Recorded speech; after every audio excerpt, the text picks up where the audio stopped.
Hello, my friends. It's Kristen, your vitamin girl and favorite holistic nutritionist. Welcome back to part 4 of my 5-part series on common myths and missteps when it comes to wellness, weight loss, energy, vitality, muscle building goals that we're usually chasing, one or more of these in life at different ages, phases, and stages of our life.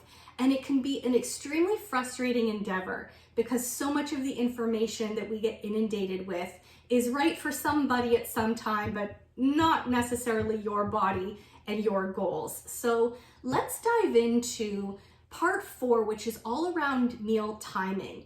And I touched on this a tiny bit when we spoke about fasting and how important it is to really fuel your body and your metabolism throughout the day and be mindful that we're not cutting out huge opportunities to be getting nutrition into our system. So if we're eating breakfast, lunch, and dinner, and we decide to eliminate one or more of those, that's a third of our opportunity to consume nutrition throughout the day. So really important that we're mindful that we're not eliminating these big opportunities for our fueling, our vitality, our muscle building, our metabolism. But also, if we layer in now what we know about macronutrients and that it's really vitally important that we're fueling ourselves from these 3 major food groups, what does that look like in a day?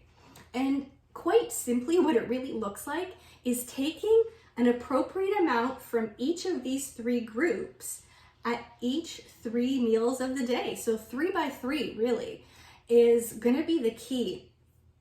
Now, what portion sizes look like is going to depend on your body size and your goals. And so those are things that we could get into more specifically for you. But in general, the rule is going to be that we want to look at taking something from the carbohydrate group, something from the healthy fat group, and something from the protein group. Breakfast, lunch, and dinner. It's really important, especially with our protein, that we're getting adequate servings at all 3 meals of the day. Because if we skip that, and what's very common from the breakfast foods that we get offered, especially things that are easy for us to consume and convenient, like the grab and go packs of oatmeal or a muffin or a bagel or a piece of toast, those things all come from the carbohydrate group. So if we get overwhelmed and busy and think, you know what, I'm just gonna have a piece of toast every day for breakfast and that's it, and I'll just eat a whole bunch of protein at dinner. It doesn't quite work out for us because our bodies can only consume so much protein, we can consume it through our mouth, but it really can't be absorbed and utilized well in massive quantities. Our bodies really do well when we consume and absorb an appropriate serving size of protein at each of the 3 meals of the day. That's when we can really be guaranteed proper utilization of the protein, but also that we're not going these really, really long stretches without these essential building blocks that our body needs. Because if we ask our body to do that, if we ask our body to go hours and hours and hours on end without putting any of those proteins into our system that we need to fuel our exercise, to recover from exercise, to manage stressful situations, to create all the stress hormones that we're burning through and pumping out in a day, then what happens is our body actually starts to break ourselves down as a source, right? Our muscles are essentially a stored source of protein. And so if we're not getting protein in at regular intervals from our meals, our body is left with no choice but to start breaking down the protein that it has access to, which is the muscle tissue that's already in our body. And let me tell you, that stuff is hard won. So I personally don't want to set up a situation where the muscle tissue that I've worked my butt off to build starts getting catabolized and broken down because I just haven't been mindful about consuming protein at my breakfast and my lunch and my dinner.